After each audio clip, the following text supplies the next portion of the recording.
I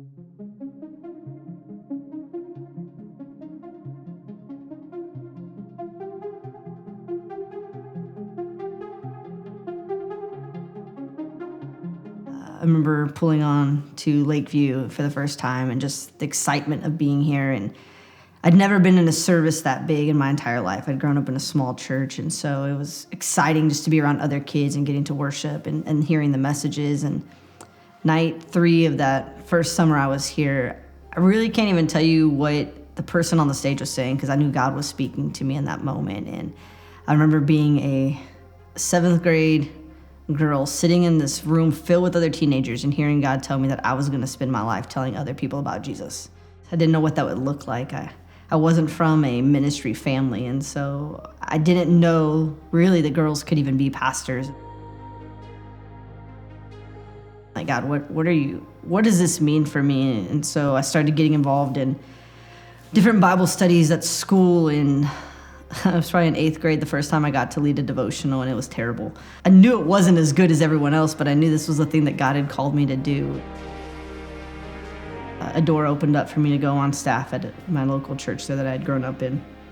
And I wasn't, what people would probably say, pastoring. I wasn't in front of people or leading people. I was behind a computer desk, and I was designing and creating. And my pastor at the time just said, hey, just keep showing up until I tell you not to. He had brought me on for a 6-week temporary job answering phones.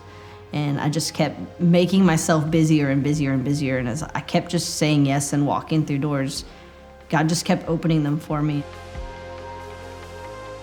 7 years into my job there, our kids pastor resigned, and my lead pastor came to me and said, hey, would you consider being our interim pastor just until we can hire someone else? And I was like, hey, I'll give you through the summer. Summer means camps.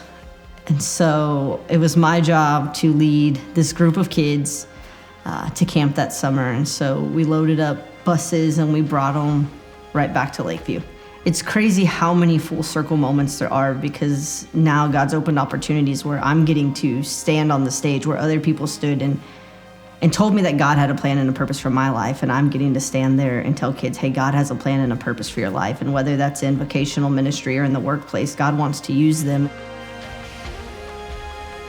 That summer, God just really began to bless what was happening in the kids ministry there at the church. And we were seeing lost kids come in, and I really had this kind of internal struggle moment, because I didn't know if that was really what I was supposed to do, and I was afraid that saying yes was going to mean saying no to something else. And I felt like God just really told me, like, hey, I'm going to use this season to develop you, and just because you say yes to this thing I'm calling you to doesn't mean that you're saying no to everything else that I want to do in your life. God sent this little boy up to me, and the coolest part was he wasn't really part of my ministry. Grandma went to our church, his parents didn't, and so she would send him to camp with us every summer. It was probably the only time he ever was in a church environment. And so the most out of the blue random kid comes up to me and he says, Pastor Leah, can I pray for you? And I was like, of course, buddy, expecting it to be a very simple, childlike prayer. And instead he began to pray, and he was like, God, I just pray right now that Pastor Leah would know that what she does matters, that she's making a difference in our lives, and that you see her and that you know exactly what she needs. And he just began to pray these life-giving words over me. And in that moment, I realized how much God cared and saw me. And, it was that moment that really reaffirmed and reconfirmed the call that God had on my life, so that I could keep doing the thing he's called me to do.